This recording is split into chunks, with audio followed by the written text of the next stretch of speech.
Can you put local files on your Spotify app?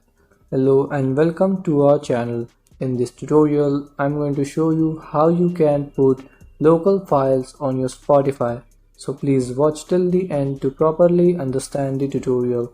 And if you find this video helpful, please give it a thumbs up and subscribe to be notified when we upload new videos. So without any further ado, let's get started. So open your Spotify app.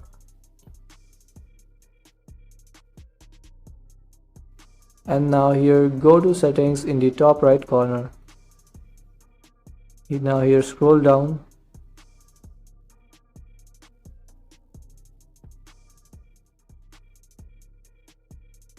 And here you will find a local files, and under it here you will see show audio files from this device. So you have to turn this on. So to turn it on, tap on this toggle and give permission.